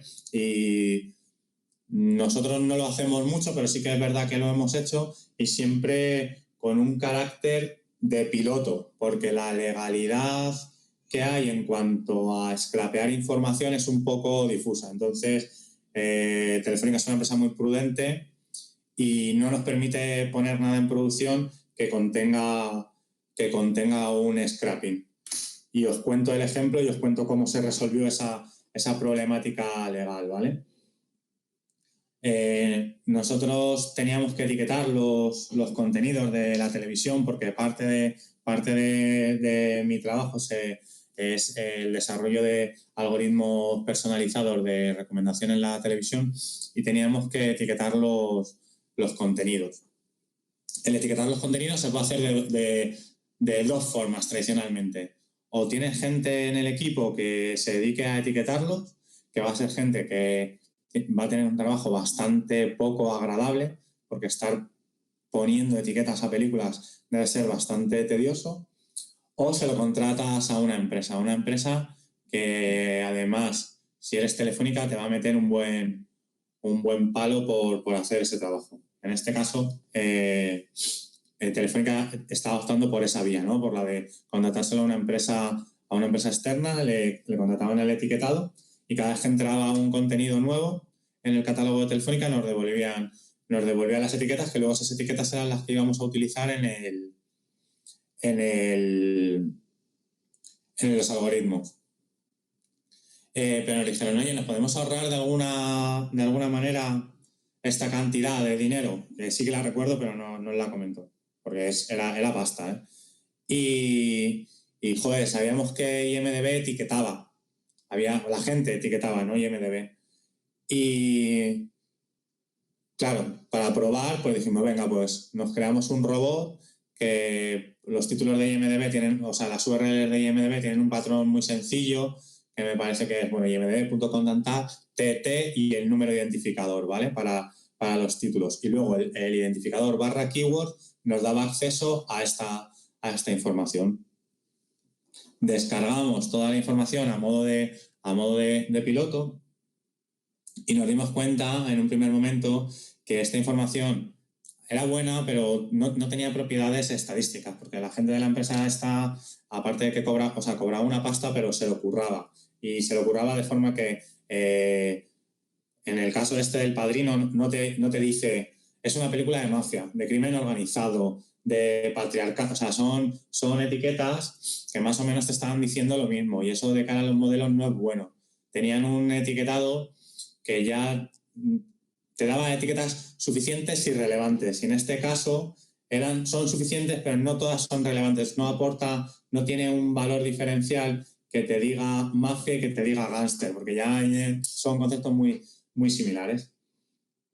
Aún así, hicimos unos modelos de clasificación que decíamos, oye, pues dadas estas etiquetas de IMDb, vamos a ver si somos capaces de hacer una reducción a las etiquetas actuales. Funcionó fenomenal y lo que se hizo, porque no podemos utilizar el scrapeo, es firmar un acuerdo con IMDb para que ellos nos devuelvan de forma legal esta información, y al final esos modelos son los que se están utilizando y esta información es la que nos está ayudando a etiquetar sin tener que tener contratada a una empresa externa que te pegue un buen palo y sin tener que tener a gente frustrada etiquetando todo el día etiquetando películas. Lo que sí que requiere es que haya determinadas personas que estén validando el output de nuestros modelos. Es decir, nuestros modelos cogen estas etiquetas, hacen la reducción de dimensiones y dan un etiquetado a los contenidos, y cada X tiempo se hace una validación. De esa propia validación, el modelo vuelve a aprender y se vuelve a generar. O sea, es un proceso cíclico. Como la mayor parte de algoritmos de Machine Learning, su ciclo de vida tiene esta parte de reciclado del modelo. Es decir, vamos a ver cómo va, vamos a corregirlo y que vuelva a reaprender. Vale, NLP.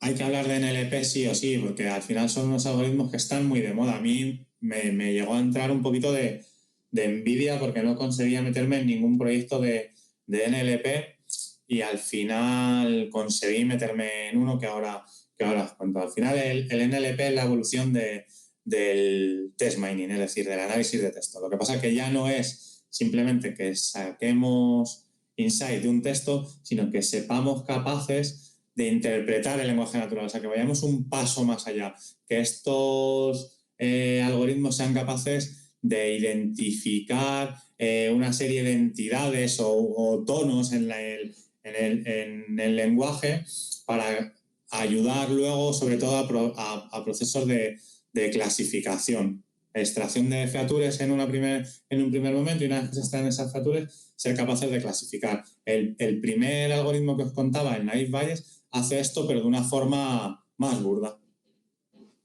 Y ahora os cuento cuál es. Bueno, esto se está utilizando muchísimo para el análisis en nuestro caso, se está utilizando muchísimo para el análisis de transcripción de llamadas, porque se transcriben ahora las llamadas de una forma más o menos automática y se intenta extraer información de muchísimos tipos, o sea, se están generando un montón de modelos para ser capaces de predecir satisfacción, riesgo de baja, el tono del mensaje, o sea, muchísimas cosas.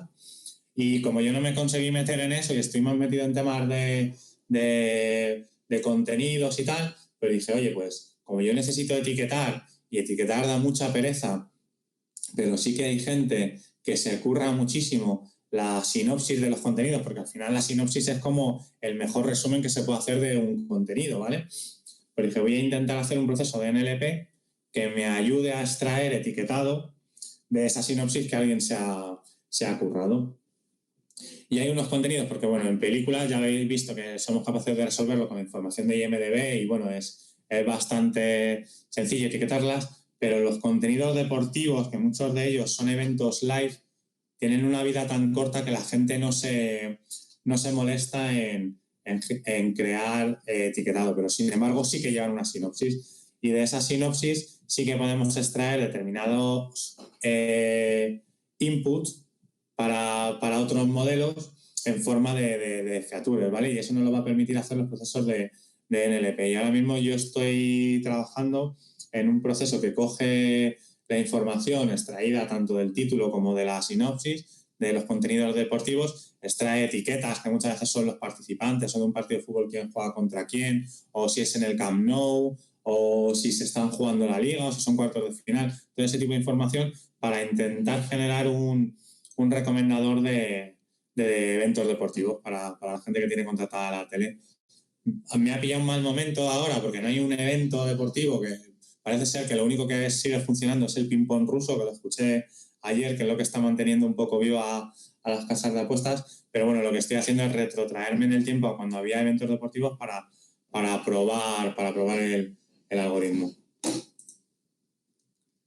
Y esta es la parte un poco, a mí la parte que más me gusta, que es la parte de algoritmos de recomendación, ¿vale?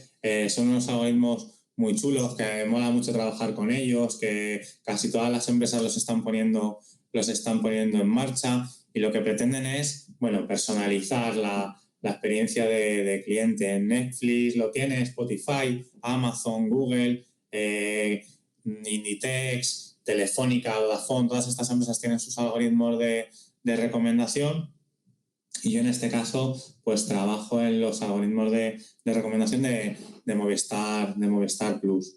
Creo que tengo una pregunta. Sí, os la lanzo. La última. ¿Qué empresa ofreció $1 millón al que ayudase a mejorar su algoritmo de recomendación? Vale, esta parece que... Uy, cuidado. No, pero bueno, no hay tanta duda. Movistar queda descartada porque $1 millón no, sería de euros, y sobre todo las dos empresas que se dedican, que tienen buenos motores de recomendación, además son Netflix y Spotify. En este caso sí fue Netflix la que lanzó esta iniciativa y dotó con $1 millón al que mejorase su algoritmo de recomendaciones. Este premio fue en el año 2009.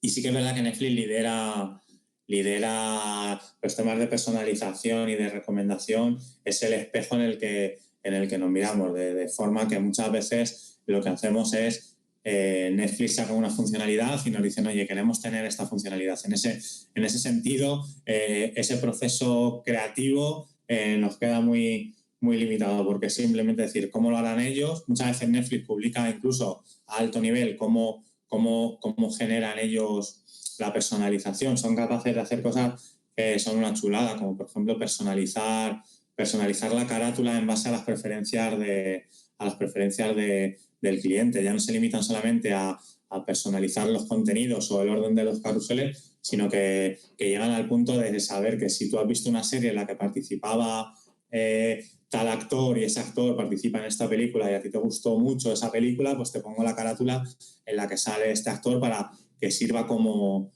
gancho. Y luego tienen muchísima investigación. Por ejemplo, nosotros consideramos que una persona está enganchada a una serie cuando esa persona ha visto a partir de una serie de larga duración. Cuando termina de ver el capítulo 2 y empieza a ver el 3. Porque Netflix ha hecho un estudio, porque se gastan muchísima pasta en saber cuándo la gente está enganchada a una serie, ¿no? Y parece ser que el momento clave para determinar si te está gustando o no es el tercer capítulo. El segundo capítulo es donde se abandona. El primer capítulo es donde le das, es tu primera impresión. El segundo capítulo es la oportunidad que se va a resolver para bien o para mal. Y si ya pasas al tercero es que la serie ha pasado ese juicio, esa última oportunidad que le estaba dando, ¿vale? ¿Qué tipos de algoritmos hacemos? Pues hacemos algoritmos de dos grandes familias. Los algoritmos de tipo content to content, que lo que nos hacen es relacionar contenidos unos con otros, es decir, aquí no habría capa de personalización, y estos algoritmos se hacen en base a metadatos, que son esas etiquetas que hablábamos antes. Y luego los algoritmos de filtro colaborativo, que son estos que estamos hablando del premio de Netflix y todo eso, que son los que nos ayudan a personalizar, es decir, cómo de similar soy a otros usuarios. O sea, esto es lo que subyace, ¿vale? La idea general debajo de estos algoritmos. Cómo de similar soy a otros usuarios, por eso muchas veces se llama algoritmo de vecindad, porque lo que busca es usuarios afines a ti y predecir los huecos que tengo en la matriz que se establece entre los usuarios y en las películas, las películas o los ítems, ir rellenando esos huequitos que van quedando, es decir, con las películas que no has visto, con los productos que no has consumido, en base a la información de esos usuarios que son afines a ti. Y de esta parte he preparado un ejemplo, ¿vale? De recomendaciones. Estaba preparado para hacerlo en Colab, que es una plataforma de Google que nos da la posibilidad de ejecutar código Python y código Spark en él, pero esta tarde, cuando he ido a hacer la última prueba, decía que estaba petado. Todo este tipo de cosas están últimamente petadísimas. Y me ha dado cosa. Digo, a ver si va a llegar el momento de la verdad y no va a funcionar. Así que me lo he llevado a un entorno mío, ¿vale? Lo pongo a pantalla completa, ¿vale? No quería meter mucho código, pero digo, joder, también ver un poco, ¿no? Todo el rollo que os he contado durante este tiempo, bajarlo un poco a tierra, ¿vale? Y he preparado un pequeño ejercicio de generar unas recomendaciones de película en base a unas preferencias que he introducido yo, ¿vale? Bueno, toda esta parte de aquí es parte de configuración del entorno, es un algoritmo que está hecho en Spark, ¿vale? Que es un algoritmo de tipo filtro colaborativo, que es lo que os estaba comentando antes. Son unos algoritmos que aprovechan la información que genera la comunidad, es decir, son capaces de medir cómo de afines son los usuarios a unos ítems, y esto se puede medir de forma implícita o de forma explícita. De forma explícita es cuando nosotros le decimos a Google que un restaurante nos ha gustado 4,5 estrellas. Pero sin embargo, estas compañías que tienen información de audiencias lo hacen de forma implícita. No hace falta que le digas a Netflix que una película te ha gustado 3 estrellas, porque ellos ya tienen su forma de saber cuánto te ha gustado en base a cuánto la has visto, a cómo la has visto. Son capaces de esa manera establecer un rating que no hace falta que tú se lo digas, ¿vale? Más o menos lo que van a hacer es decirnos, gente que ha visto cosas similares a ti, ha valorado de forma positiva estas películas que tú no has visto.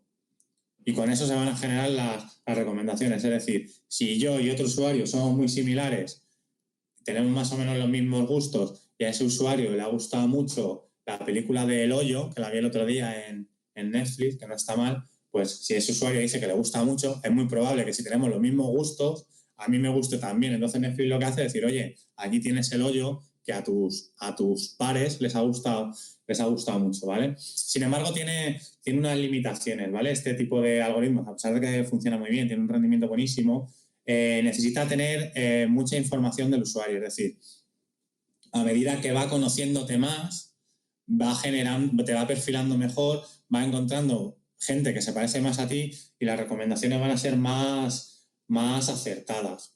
Esto lo vamos a tener que tener en cuenta ahora también cuando veamos el ejemplo, porque yo he metido la puntuación a 4 o 5 películas, tampoco he podido meter 100 películas o todas las películas que he visto, ¿vale? Nos vamos a basar en un dataset que es público, ¿vale? Que es el dataset de Movielens, que Movielens es información que recupera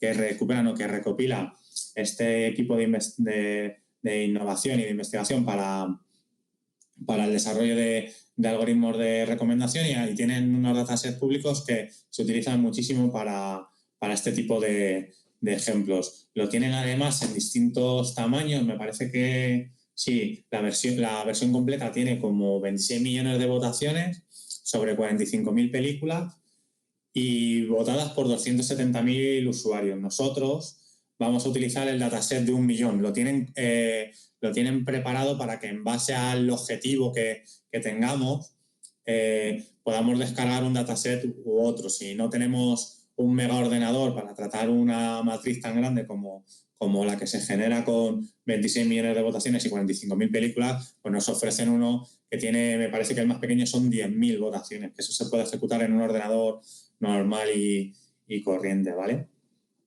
Bueno, las partes aquí que veis comentadas son las partes que estaban preparadas para ejecutarlo en Colab, que las he quitado porque aquí no son necesarias, y me he descargado la información de las puntuaciones de los clientes y la información de las películas. Y me ha pasado una cosa, y es que a pesar de que me dedico a este tema de recomendar películas, no soy especialmente cinéfilo y me he hecho unas recomendaciones a mí mismo y no conocía gran parte de las películas. Entonces, por no hacer mucho el ridículo, he hecho un pequeño filtro aquí, ¿vale? Ahora en las películas vais a ver donde les digo que tengan un número de votos y una puntuación alta. Esto no es apropiado en cuanto a lo que el algoritmo dice teóricamente, porque no estaríamos aprovechando toda la riqueza que tiene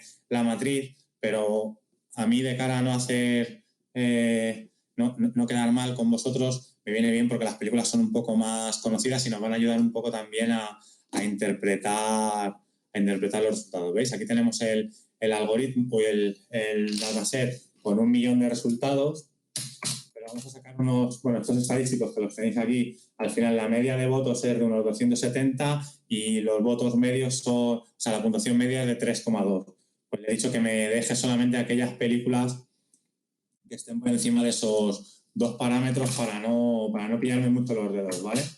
Luego, películas. Tenemos un total de 3.800.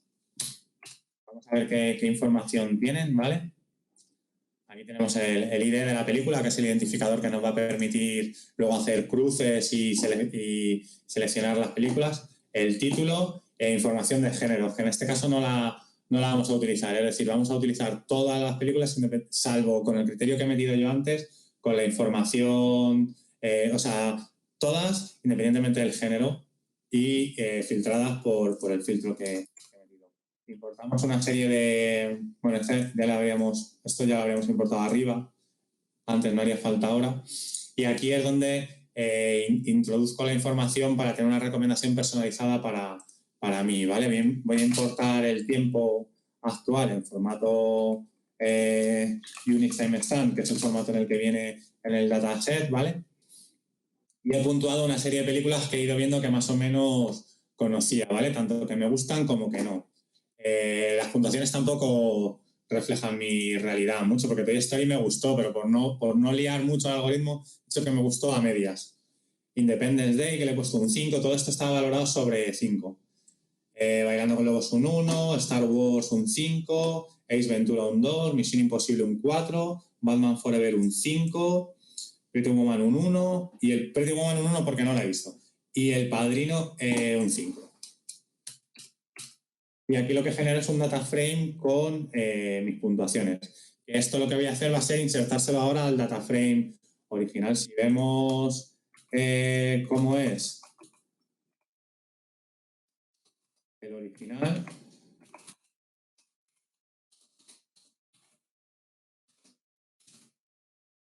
en el mismo formato, por eso me he creado esta columna del timestamp, ¿vale? Y lo que voy a hacer va a ser una unión de estos dos data frames para que se me considere a mí. Además, la cuenta de usuarios empezaba por el 1, es decir, el primero era el 1, así que me meto yo como el 0 y así me tengo identificado. Los 1 aquí, ¿vale? Y le llamo puntuaciones al data frame que contiene la información de todos los usuarios más la mía. Y ahora compruebo que lo he hecho bien, ¿vale? Aquí tenemos Toy Story con un 3, Independence Day con un 5, Star Wars con un 5 también, vale, pues aquí está, ¿vale? Aquí vamos a cargar las librerías. A ver, tenemos una cosilla en el chat.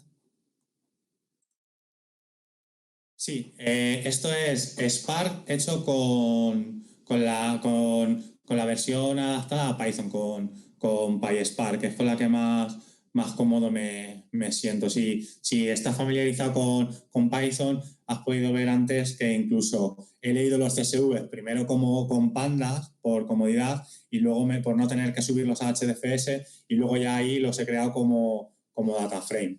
A mí me gusta mucho este lenguaje. Esta parte de aquí la puedo comentar porque ahora no hace falta porque esto lo tenía preparado. Lo tenía preparado para la versión anterior, la que no me he atrevido a hacer. Vale, y sacamos unos conteos que no van a coincidir con esto porque antes teníamos el 1.000.000 de puntuaciones. Vamos a ver en cuánto se ha reducido por el filtro que he metido. Vale, pues tenemos, en lugar de 1.000.000, tenemos 660.000 valoraciones de 6.000 usuarios y 891 películas, ¿vale? Hemos filtrado sobre todo películas, porque hay películas que no sabía, no conocía. Vamos a ejecutar el algoritmo ALS, que es el algoritmo que tiene implementado Spark para hacer el filtro colaborativo, ¿vale?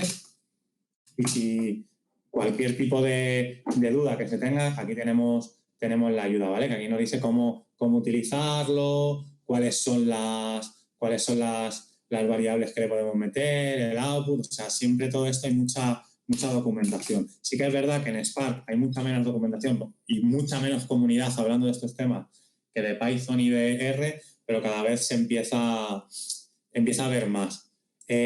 Aquí lo que hago es convertir las columnas a tipo numérico, a tipo integer, que probablemente lo sean, pero por curarme en salud lo hago porque el algoritmo lo requiere. Le voy a pasar aquí unos parámetros casi aleatorios, o sea, sin optimizar, ¿vale? Y vamos a ver un poco el ajuste del modelo cuál es, ¿vale? Vemos aquí las predicciones, lo que nos devuelve, ¿vale? Qué pinta tiene cuando hace las predicciones, ¿vale? Y nosotros lo que le hemos metido, voy a ir cargando también las mías. Aquí lo que le estamos diciendo es que aprenda sobre el modelo, ni siquiera le hemos metido un train y un test, ¿vale? Estamos haciendo un ejemplo muy, muy básico. Le estamos diciendo que aprenda sobre el rating y que haga una predicción. Vamos a fijarnos en las nuestras y fijaros, ¿vale? Esta es la información que yo le he metido para cada Movie ID y de momento, claro, no está mal, ¿vale? Se acerca bastante pero este no es el proceso habitual, ¿vale? Para generar las recomendaciones lo haríamos con esa función, o sea, es súper sencillo. Dado el modelo, generar 10 recomendaciones. Y vamos a ver, en mi caso, qué me recomienda con las preferencias que yo he metido antes, con las valoraciones, pues me está recomendando La Momia, esta de fantasmas, que no sé cuál es, Terminator, Alien, otra de Alien, o sea, mucho de Alien me está metiendo. Vamos a ver si somos capaces de, haciendo un proceso un poco más serio, mejorar las recomendaciones. Vamos a generar un conjunto de training, un conjunto de test, ¿vale? Para hacer una hiperparametrización ahora de los valores del algoritmo. Vale, aquí tenemos cuáles son los parámetros que pueden entrar en juego. Nosotros solamente vamos a utilizar 3 de ellos. Aquí generamos un grid de parámetros. Estos conceptos tampoco son fundamentales para la charla de hoy, ¿vale? Y vamos a hacer una validación cruzada, ¿vale? Aquí tengo puesto una advertencia de que tarda lo suyo esto, ¿eh? Por eso he procurado ejecutarlo antes y tenerlo aquí, lo tengo aquí preparado. Menos mal que no se ha ido la sesión, porque esto me está tardando como unos 20 minutos así con la matriz que estamos trabajando. Estos modelos normalmente, como son matrices muy grandes, suelen ser todavía procesos batch y están todavía un poco lejos del real time, por lo que mi experiencia me muestra, ¿vale? Se pueden hacer pequeñas actualizaciones del real time, pero realmente este algoritmo necesita entrenar con toda la matriz, ¿vale? Vamos a generar aquí cuál ha sido el mallado y cuál es la métrica que le hemos dicho que va a evaluar la bondad del modelo, ¿vale? Nos vamos a quedar con estos parámetros, ¿vale? El parámetro regresor de 0,10, el ranking de 100 y un número máximo de iteraciones de 5, ¿vale? Que es el que mejor output ha devuelto. Esto se puede sacar con esta sentencia para almacenar el mejor modelo de esta validación cruzada. E incluso con una sentencia de este tipo, que aquí la tengo comentada, podríamos guardar el modelo. Es decir, cuando nosotros estamos cómodos con un modelo y queremos aplicar ese modelo a nuevos datos o queremos aplicarlo en un proceso de streaming, podemos guardar el modelo sin tener que volver a hacer esa fase de training y test, ¿vale? Y podemos sacar también los parámetros de esta forma, aunque los tenemos aquí guardados en este data frame de mallado. Son los que le vamos a pasar. Normalmente, este tipo de los algoritmos de Machine Learning se miden comparándolos con un baseline. Y el baseline muchas veces en los algoritmos de recomendación el que se utiliza es decir, oye, pues si tú me vienes a preguntar si te va a gustar esta película o no, pues yo lo que te voy a decir, si no te conozco absolutamente nada, es que te va a gustar como a la media. Entonces es contra la media, contra lo que tenemos que competir. Así que vamos a calcular el baseline y el MRSE de la media, ¿vale? Y vamos a ver si somos capaces de mejorarlo. Al haber hecho yo o sea, es más fácil acertar recomendando películas populares que acertar recomendando películas no populares, ¿vale? Al haber hecho yo ese pequeño filtro antes, mi modelo sé que va a mejorar un poquito menos, ¿vale?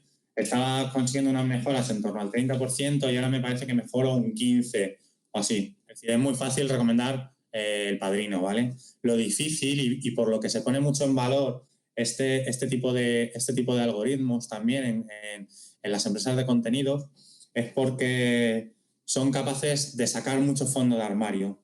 Es decir, son capaces de recomendar películas no populares a gente que le van a gustar. O sea, son capaces de dinamizar lo que se llama el long tail, es decir, aquellas películas más de nicho, estos algoritmos son capaces de demostrarlo. Y, por ejemplo, aquí se ve, porque yo ahora la mejora que consigo no llega al 20%, y antes me parece que estaba en un 30, 35, cuando utilizábamos la matriz completa, ¿vale?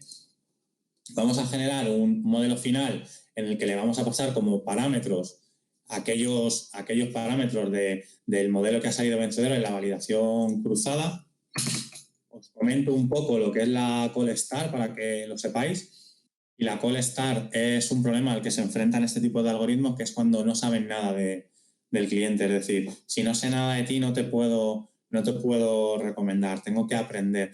Por eso, antiguamente, ahora no sé qué hace Netflix, cuando nos dábamos de alta, nos pedía que valorásemos una serie de películas. En plan, oye, ¿has visto esta película? Valórala con un ranking de estrellas, para así poder ir recopilando información de cuáles eran tus gustos y abordar de esa manera el problema de Call Star, ¿vale? Nada, y una vez que hemos generado el modelo, vamos a generar unas recomendaciones para mi usuario y a ver si ha mejorado un poco. Este modelo tiene que ser algo mejor que el que hicimos anteriormente.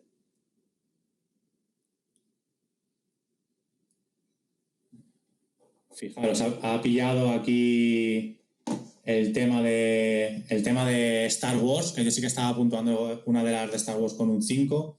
Esta no tengo ni idea, es una comedia, no sé cuál es.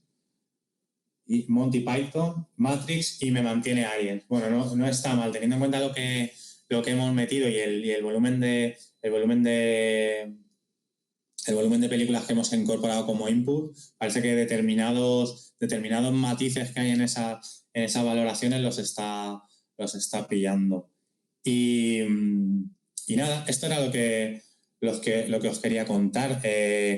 No sé si tenéis alguna pregunta o algo que queráis comentar, porque os comenté que si queríais me fueseis preguntando a medida que íbamos desarrollando el tema de los algoritmos, pero no habéis preguntado mucho.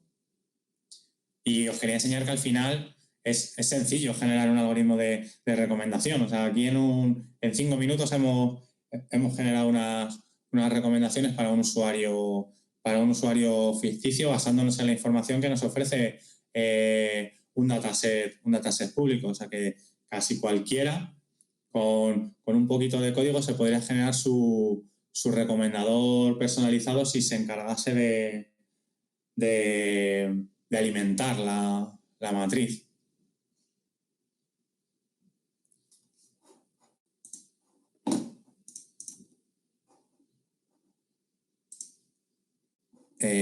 Vale, pues si no tenéis ninguna pregunta, a lo mejor Lourdes se conecta a hablar ahora.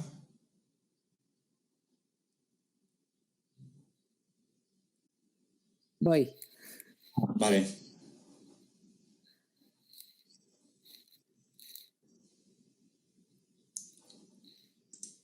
Mira, hay una pregunta, voy a contestarla. Pues mira, te digo cuál es mi visión. Si yo tuviese una hermana que fuese a empezar la carrera ahora, bueno, he dicho una hermana porque tengo una hermana, pero mi hermana ya no está en edad de empezar la carrera, la recomendaría que se enfocase a un tema de estos. Y os digo por qué. Sin estar buscando empleo de forma activa, esta semana he recibido alguna oferta de trabajo y no creo que sea la mejor semana del año para encontrar trabajo. Y al final lo que se trata un poco es de que esto nos sirva para desarrollar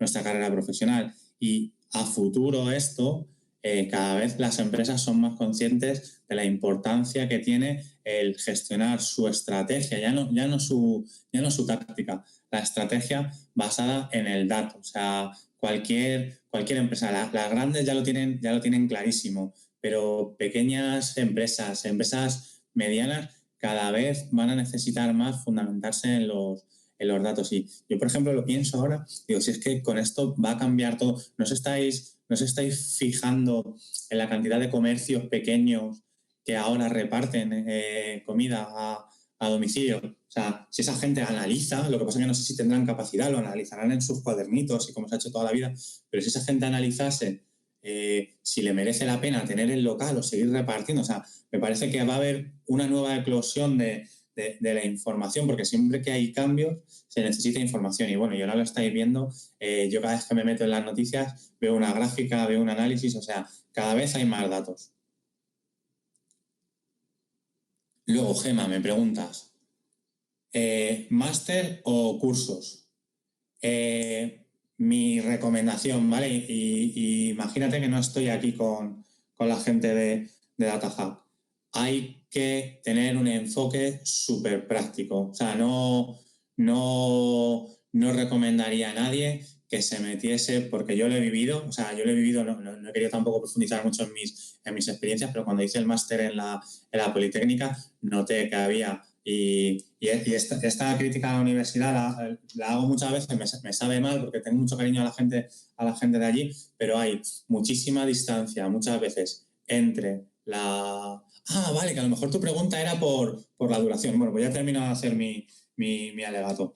Hay muchísima distancia entre la universidad y el mundo laboral. Y en cuanto a máster o curso, en cuanto a la duración, eso ya depende de la profundidad de conocimientos que quieras adquirir. Ahí no te sé contestar. Vale, Eduardo, me dices, ¿conoces gente que se haya adaptado desde ADE? En la primera slide os conté que yo lo que había estudiado era administración de empresas. Soy el único que ha estudiado ADE en el equipo, pero también tenemos lingüistas, tenemos físicos, tenemos matemáticos, claro, y tenemos telecos, porque somos una empresa de telecomunicaciones. Ya he visto, Gemma, que corregías el comentario. Esa parte yo creo que te la va a contestar mucho mejor Lourdes que yo. Yo estaba haciendo un poco referencia a la importancia que es la parte práctica, es decir, que haya mucho contacto entre la formación y el mundo empresarial, porque al final los que nos formamos en este tipo de cosas lo hacemos con un objetivo y es encontrar curro.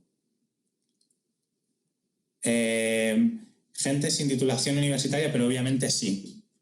Pues yo creo que al final, por lo que veo en mi empresa, en Telefónica, la titulitis es algo que se intenta abandonar. Lo que pasa que sigue siendo una barrera de cara a los departamentos de recursos humanos, creo.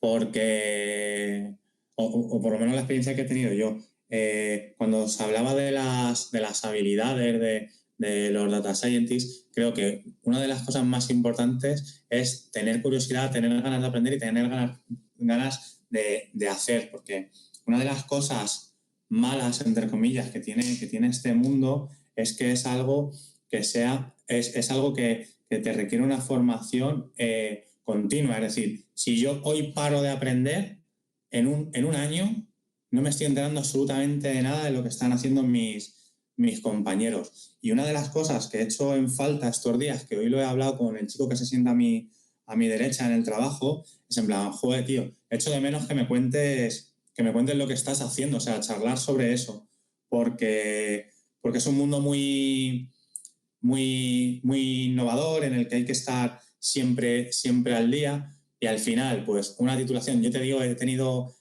compañeros que eran abogados y en algún momento pegaron el cambio y ahora se dedican a esto. Y he tenido en DataHub alumnos que habían estudiado Derecho y son muy buenos los tíos. Pues si yo tuviese una empresa les contrataría, independientemente de la titulación. Y Mario...